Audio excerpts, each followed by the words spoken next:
Welcome to CARICOMP Insider, where high-tech facial recognition meets real-world intelligence.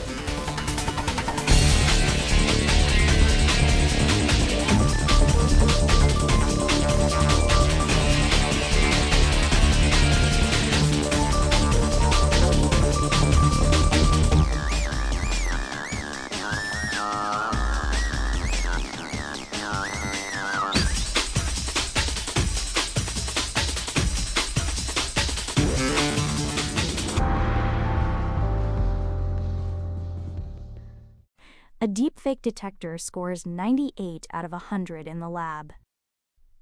It ships to investigators, analysts, and newsrooms with that number stamped on the box. Then someone tests it against a different set of deepfakes, ones it wasn't trained on, and that score crashes to 65. A 33-point freefall. That's not a glitch. That's the gap between what these tools promise and what they actually deliver.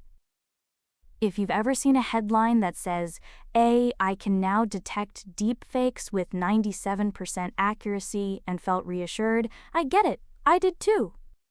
But that number hides something important, and it affects everyone. Not just investigators building court cases. Not just journalists verifying video. You. The person who gets a video forwarded in a group chat and has to decide whether it's real. The parent whose kid sees a manipulated clip of a public figure and takes it at face value. If the tools we're told to trust are quietly failing, that's worth understanding, not to panic, but to know what questions to ask. So why do these detectors collapse the moment they leave the lab? The core issue isn't the algorithm, it's the data the algorithm learned from. A deepfake detector gets trained on a specific collection of fake videos. Those fakes were made by specific generators, specific AI models, using specific techniques. The detector gets very, very good at spotting the fingerprints those particular generators leave behind. But the moment you hand it a fake made by a different generator, one it's never seen, it's essentially guessing. The article I'm drawing from today cites research published through IEEE Spectrum and cross-dataset studies indexed by NIH. According to one of those studies, a convolutional neural network, a type of AI model trained on the DFDC dataset, hit above 90% accuracy on its own test set. Then researchers ran it against something called the wild deepfake dataset, which contains user-generated fakes from the real internet. Accuracy dropped to roughly 60%. 60% is barely better than flipping a coin. That means a tool marketed as highly reliable was wrong about 4 out of every 10 real-world fakes it encountered. So why does this keep happening? Because the detector didn't actually learn what a forgery looks like. It learned what a specific type of forgery looks like. The article uses an analogy that nails it. Imagine training a forensic handwriting examiner on forged signatures from 2020. They learn the ink, the paper stock, the pen pressure patterns of that era's forgers. By 2024, forgers have changed everything. New ink batches, new paper, new techniques. The examiner's trained eye is perfect on the old samples, but useless on the new ones. The fix isn't a sharper eye. It's a reference library that gets updated constantly. And that brings us to something researchers call the generalization gap. According to UC Berkeley researchers, detectors trained on one set of generators can suffer accuracy drops of 20 to 60 percentage points when tested against generators they've never encountered. 20 to 60 points, that's not a minor wobble, that's a structural failure. And no fine-tuning method tested so far has cracked true zero-shot generalization, meaning no detector can reliably spot a fake made by a generator it hasn't been specifically trained on. Detectors can adapt once they've seen examples of a new generator's output, but they can't predict what they've never encountered. Every new synthesis method resets the clock. There's another layer that makes this worse. Compression. When a deepfake gets uploaded to social media, the platform compresses the video. That's just standard.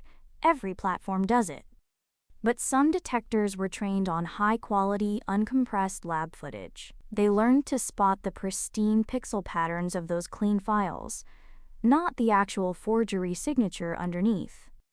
One pass through a platform's JPEG compression can wipe out the very signal the detector was looking for. For an investigator, that means evidence pulled from social media may be invisible to their detection tool. For the rest of us, it means the fakes most likely to reach your phone, the ones shared, reshared, and compressed along the way, are exactly the ones detectors struggle with most. So why does the myth of 95% accuracy persist? Because vendors publish numbers from clean lab conditions. Benchmark leaderboards report a single accuracy figure with no context about which generators were used. An investigator or a journalist sees, quote, 97% detection rate and anchors on that number. It's not dishonesty, it's that nobody thinks to ask what happens after compression or after a new generator appears. The number is real.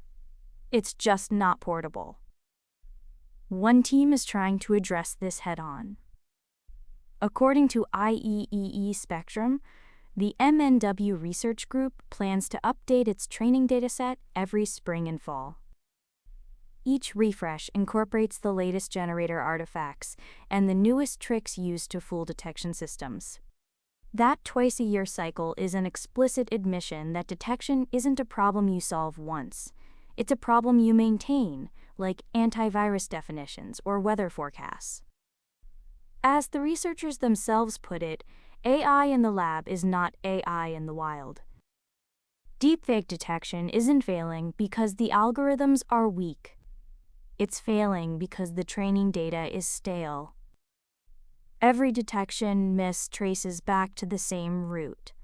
A new synthesis method emerged after the training data froze.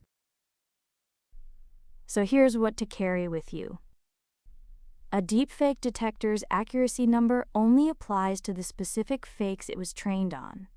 New generators, social media compression, and the simple passage of time can cut that accuracy in half. Detection isn't a verdict. It's a first checkpoint that needs to be backed up with context about when and how the tool was trained.